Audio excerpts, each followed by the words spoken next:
What's up everyone, Adrian here, and in this video I have some very exciting news to share with you guys, and that is that I will be going to Japan for 2.5 weeks to go see the cherry blossoms for the very first time in my life. Now, this is something that I have made a mission for myself to go see the cherry blossoms in Japan for quite a while. I see how beautiful it is on say Google Images as well as screensavers and Instagram and all that good social media jazz, but this time around I decided that, you know what, this is going to be the year we're going to go ahead and full send it, because why not live now in the present versus waiting for someday or someone of when it's going to happen. So we're going to do it this year, and this time around I really want to take you guys along with me to share with you what life is on the other side, and also just show you this really cool season in Japan. Now, I will be hitting some major cities in Japan, that being Tokyo, Kyoto, as well as Osaka. Additionally, I will be going to some places that I haven't been to before, that being Nagoya as well as Fuji, so I'm really stoked for that. Now, when it came to planning things out, I will admit that there was a lot of information to pull from the internet, and between pulling that information, consolidating it, and creating an itinerary, I will admit it got really overwhelming. Nonetheless, what I want to do with this video is share with you ways about how I go ahead and plan things out for myself, as well as what are some of the resources that I use to go ahead and book my travels, as well as accommodations, my flights, and then from there bleed into a little bit about how I go ahead and plan for content, and then how I go ahead and organize my content so that way I'm delivering to you guys something really cool and refreshing, and just ways that I can share with you not only my photography and videography, but at the same time just other aspects about my life, such as my interests of relating to fashion, food, as well as all that cool jazz. So with that in mind, keep in mind that a lot of the names as well as the apps and resources and the brands that I will mention in this video are not sponsored whatsoever, so you are getting my full candid thoughts on this. So with that in mind, let's go ahead and jump right into it. Starting off with first things first, let's talk about what is the best, or when is the ideal time to go to Japan for cherry blossoms. So this is an answer that surprisingly enough was really easy to pull from the internet. So a lot of what I use when it comes to kickstarting my research is going to be ChatGPT, or just some kind of AI resource, so that way I can quickly go ahead and extract the answer when I need it. At the same time, I'm not using ChatGPT as this definitive one source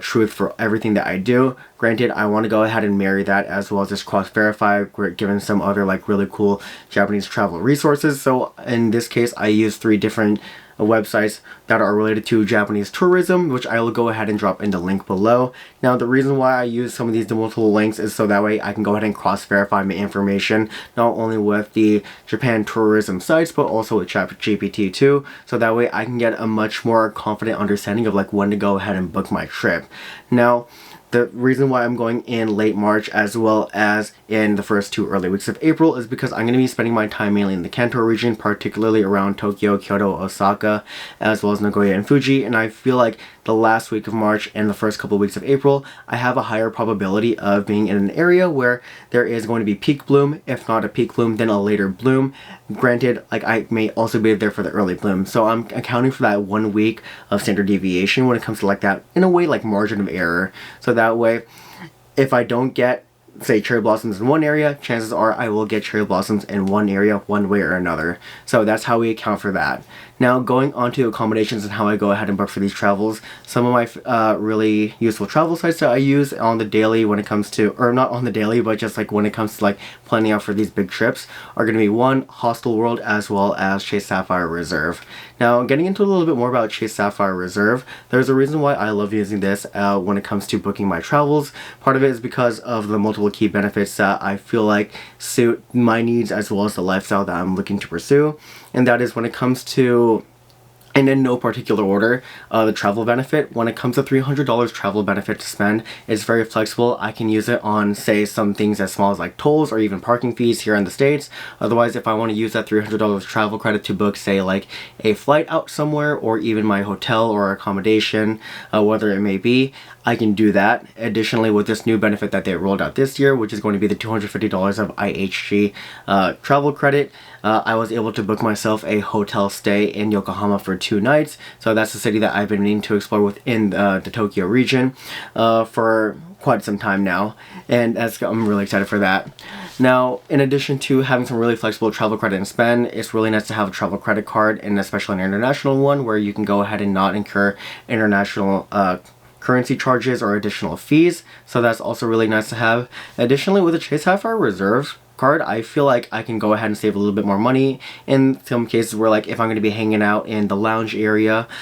before a flight, or even maybe like after a flight, I can go ahead and grab myself a quick snack, enjoy and rest and relax instead of like waiting in the general public area. So there is a lot of benefit that comes with the Chase Sapphire Reserve card that I feel like I'm taking advantage of, which is why it suits my needs. I'll go ahead and drop a link a little bit more about like how you can learn more about that, what the benefits entail. So that way if you want to go ahead and use a travel credit card for yourself, that could be one that may be potentially right for you. Now, in addition to all the other benefits that I mentioned, I love using the Chase Sapphire Reserve app because I feel like it's really intuitive when it comes to booking your flights as well as your hotels. I feel like I have everything that I need, and I can get really granular, not only about the days and times I want to go, but like what my preferences are in terms of like how much I want to spend and which carriers I want to go with too. And good thing is that because it's all consolidated within one app, I can just see everything all in one space instead of having to go to different apps to see like, you know, one for flights or one for hotels. So that is really nice to have too. Plus I do have really good email reminders about like when my trip is coming up and like what I can expect from there too. Now, on the opposite end of the spectrum when it comes to using another key resource to book my hotels and accommodations, I use Hostelworld. I've only started using that within the past couple of years, but I've used it for some of my major trips, like when I went to Japan for fall with my homie Emilio, as well as when I solo traveled Taiwan by myself. Now, using Hostelworld, I would say, is an entirely different experience from Chase Sapphire Reserve in the sense that, like, when it comes to using hostels, like, I use that in places where like it's not a major city, so that way I can go ahead and make sure that I still have options available to me, because in contrast to using Chase Sapphire Reserve, I tend to find that app really caters towards like big cities or like, you know, like metropolitan cities where there's a lot more options, and finding a place where like it is a little bit more homey as well as just like relatively inexpensive. I feel like I have better search results for using Hostelworld because it is going to be an entirely different vibe too. And in my experience using it, I've only had really good experiences using Hostelworld. Granted, you get what you pay for, but at the same time, like if you're looking for a really nice, homey, cozy environment where like you have the opportunity to meet like more people that are just solo travelers or just international travelers, you can get that with Hostelworld as well too. And as a pro tip, I do use Rakuten as the extension when booking on desktop, so that way I can get a little bit of a kickback, so that way I can make my dollar stretch a little bit longer. And another pro tip on top of my pro tip, I do use Rakuten when it comes to like purchasing some of my camera gear, so that way I can get sometimes maybe 10 or 15% off through like Canon, just like how I bought some of my lenses, which I will be showing a little bit later on within this video itself too. Now, when it comes to booking my accommodations, I have decided that I'm going to be staying in Tokyo, Kyoto, Osaka, Nagoya, as well as Fuji. Fuji is something that I've been looking to for quite a while, so if I am not able to find some things through Chase Sapphire Reserve or hostelworld.com, I will go ahead and look through things through like, say, booking.com or Expedia. It really depends, but booking.com and Expedia are just some things that I look afterwards, because when it comes to, say, booking something on like Hostelworld or even Chase Sapphire Reserve, I like to go through Chase Sapphire Reserve first, because I like to make sure that I'm getting enough of kickback when it comes to like booking through them, so that way I'm maximizing my points as well as optimizing my points when it comes to like splitting the difference between using points as well as paying with the remainder through my card itself. So it just really depends on what kind of math I'm doing and also like what kind of accommodation that I want at the time, as well as what is available to me. Now, heading into the next segment about like how I go ahead and start to plan out some of my days and organize my thoughts. When it comes to organizing my thoughts, what I do is that I will use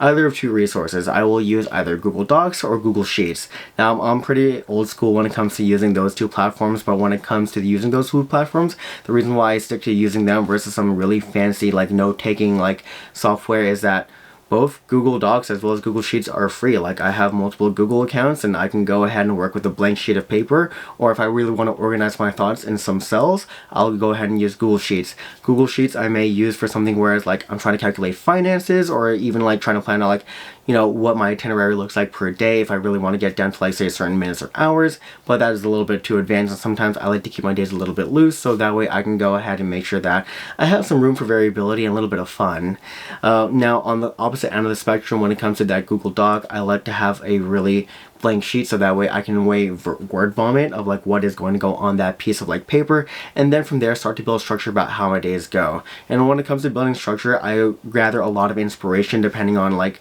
what I'm interacting with at the time. So I use a lot of YouTube, Reddit, ChatGPT, or even word of mouth from my friends to go ahead and collect what information that I want to go off of and then work from there. Now, in the context of cherry blossoms in Japan, what I used continue to as a launch board for the setup as the rest of my research, I will use ChatGPT, and I'll just go ahead and ask some simple questions like, where are the best cherry blossoms viewing sites in XYZ location, or like when is the best time to go, or like what are some other things to look forward to during cherry blossoms in XYZ city. And then from there, it's going to spit me out a really large prompt of like some really cool things to look out forward to, and depending on what it spits out, I will go ahead and look further into what it provided, depending on which resources I'm going through. So I like using Reddit a lot because it's like real people sharing their real experiences, and they're also pretty candid and pretty funny. The opposite end of the spectrum, I like using YouTube because when it comes to seeing like a certain place or like a series of places within a YouTube video, I get a sense of like what it looks like versus like just reading words on a blank on a screen. And in addition to just YouTube as Reddit too, I love using word of mouth when it comes to like say some experiences that my friends had, because depending on like how often they travel or like where they travel to, I can get some really fresh information. And the key thing around this like topic or theme or in this segment of video is that having some information is a lot better than not having any information at all. So keep that in mind with you, so that way you can go ahead and set yourself up for success and at least have some level of expectation. If not level of expectation, just have some like idea of what's going on too. Now, in addition to some of the other resources that I mentioned, a couple other resources that I use to go ahead and help plan out my day is going to be Instagram as well, because as easy as it is for them to listen in on your conversation, it is also really easy for them to provide you the content that you need at times. So depending on what I have, I'll go ahead and save it or even share it with myself, so that way I can go ahead and look into it a little bit further or deeper. Now, getting into the equipment portion of it, there's a lot of equipment that I go ahead and bring with me. I will be bringing some essentials, and I will be showing them with you in this video as well. However, I've already made it myself a video of like what's in my camera bag, which I will link in the end card of this video here, as well as just link it in the description below. So that way, if you want to go ahead and get a deeper dive into what I bring, you can go ahead and look for that yourself. I also have a master gear list page on my website, so that way you can see all that I have depending on the certain situations, as well as the descriptions of like when I use them and certain times and why. So go ahead and check that out as well. But starting off with my trusty travel tried and true partner over here, I have the Wandered Provoke 31 liter bag over here. This has been my travel like tried and true buddy, and I've used it in a lot of different contexts. So when it comes to just solo traveling or just carrying a lot of equipment and making sure my equipment is safe and secure, I can definitely trust Wandered as well as the Provoke series, in addition to some of the other bags that I have myself. And with this camera bag, some of the key essentials that I have when I'm carrying with it are going to be the R6 Mark II as well as the R8. Now, when it comes to using those two camera bodies, I use it in conjunction with my holy trinity of lenses, that being the 15-35 as well as the 24-70, and lastly the 70-200 lens. And additionally, I'll only carry one prime lens, which is going to be the 50mm lens. But just focusing on the holy trinity of lenses with the RF series, let's go ahead and start with the R6 Mark II. The R6 Mark II is going to be my trusted travel true tried buddy, because I love using that in a variety of different situations. For photography, for videography, this thing is an absolute beast. And additionally, with the two SD card slots, I can make sure that I segment video in one slot as well as photos in one spot, so that way it makes post-production so much easier in extrapolating some like that footage or even the raw photos too. As for my audio too, just taking a quick detour, I will use a Rode mic as my in-home studio mic. However, when I'm on the go, I will use the DJI mic Mini 2 over here. So super compact, easy to charge, and just very durable. So that way, like if I were to drop this and I don't want to drop this too, it can definitely protect my audio equipment. And if you want to hear a little bit more about how well this audio holds up, definitely check out my last YouTube video where Ozzy and I visit San Bruno Mountain Ridge Trail, where we were on top of a windy mountain, as well as Carl the Fog was rolling in, and the audio on this is like a chef's kiss. So it also comes in this really cute little pouch over here, so something to look into. But yeah, with audio, for on-the-go audio, to be exact, this is going to be my go-to DJI Mic Mini 2 setup over here. Now, when it comes to my vlogging setup, I will mainly use the 15 to 35 RF lens because I feel like that gives me a lot of good focal range to go ahead and vlog myself. And if I need to go ahead and use it for a landscape or just like, say, like more wide angle shots, I can definitely do that by flipping the switch on the R6 Mark II and just going to photography mode right there. So I would say general all-purpose photography and videography mode, I'm going to be using the R6 Mark II with that 15 to 35mm lens. Now, as for my second body lens, where I want to go ahead and capture some B-roll, as well as just use another body where I don't have to switch out the lenses and waste time doing that, I will use this guy over here, and that is the Canon R8 in conjunction with the 24 to 70mm lens. 24 to 70mm lens, just a really jack of all trades that can do a lot of things, or really most things, out of my workflow, and doesn't really leave this camera body unless I'm really doing, say, like a special project or trying to get a certain shot with, say, a different kind of lens. But I'll get into a little bit of that later on. But with the R8, there are some things about it that I feel are really strong for it being a good photography camera, but when it comes to video, I feel like it can hold its own against the R6 Mark II, with the exception of losing out on IBIS, as well as having a actual shutter to go ahead and cover the lens. Nonetheless, this is an absolute workhorse of a camera as well as a combination, so highly recommend this if you're trying to get into like full frame mirrorless cameras. Now, as my other Holy Trinity lens over here, so that way I can effectively have everything from 15 all the way to 200, the 70 to 200 lens over here, so I'll use this for special projects, whether it be like longs, range, nightscape exposure shots, or if I'm trying to get a really cool compressed landscape shot. I don't really do a lot of street photography with this guy over here because this is a very, very big and bulky lens, and it stands out quite a bit, and it is, I would say, heavy. But with that in mind, like, I will bring this, not to say that I will use it all the time, but for that extra 10% of like doing special projects, this is going to be my workhorse lens, and I absolutely love it. Now, for a couple other camera necessities I bring in my travels too, I will go ahead and bring the Peter McKinnon variable ND filters. So I have the 2 to 5 stop, which will be on my 15 to 35 lens for the most part, so that way in case the sunlight is really strong and I don't want washed out footage, this will go ahead and bring some contrast as well as not really crazy high apertures. Additionally, I have the 6 to 9 stop in case the sunlight gets super strong and I need something that's like a really good pair of like sunglasses for my lenses, essentially. But yeah, with that in mind, that's going to be like basically the only two lenses that filters that I carry with me at a time. I use this mainly for video. Not so much for the photography aspect of it, but if I do want to, then I totally can. In terms of like my other camera accessories too, I will also bring the Peak Design strap right over here. Super comfortable. I can adjust to fit the camera to my body however I please. Just a really good versatile strap to have overall.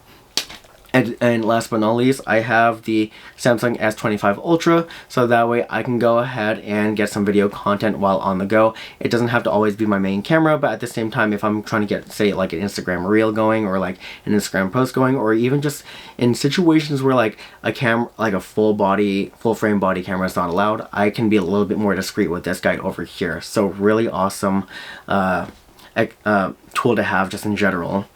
Now, when it comes to planning out my content as well as just executing on my days and maximizing my days, kind of relating it back to how I organize my days, there are some things that I will have objective-wise, whereas like I like to load my days with at least like 1 or 2 main objectives about like what it is that I want to do, and then the rest of my time is going to be like extra credit or bonus points. At most, I'll plan my day with having like maybe a third objective, so that way I'm not too overwhelmed. But a pro trip when you're out there traveling by yourself and trying to create content for people to share with other people and make it educational and really fun and engaging, I will say make it so that way you're doing one thing at a time. And what I mean by that is that if you're going to be doing photos, just plan a photography day. If you're going to be doing videos, plan a video day. So a really good example that I can share is that when I was in Taiwan, there were certain things that I wanted to go ahead and hit, and that is like when it came to like say making reels on Instagram, I want to go ahead and dedicate a day to just using my phone, collecting video footage. And if there's a day where like I just really want to go ahead and dedicate it to just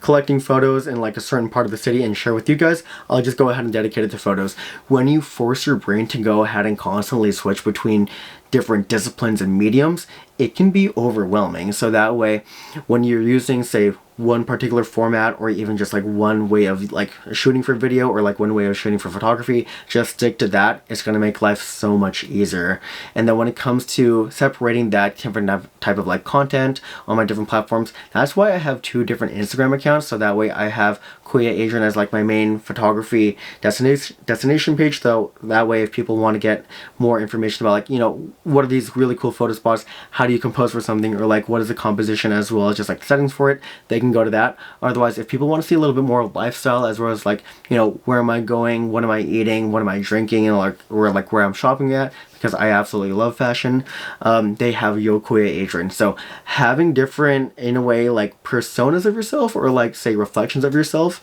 and consolidating it in, say, a certain way like throughout the day when you're shooting for something, can be a major boon to like how you're going to be a much more effective creative in the long term. So with that in mind, like, I just want to keep this video under 20 minutes over here. Looks like we got a little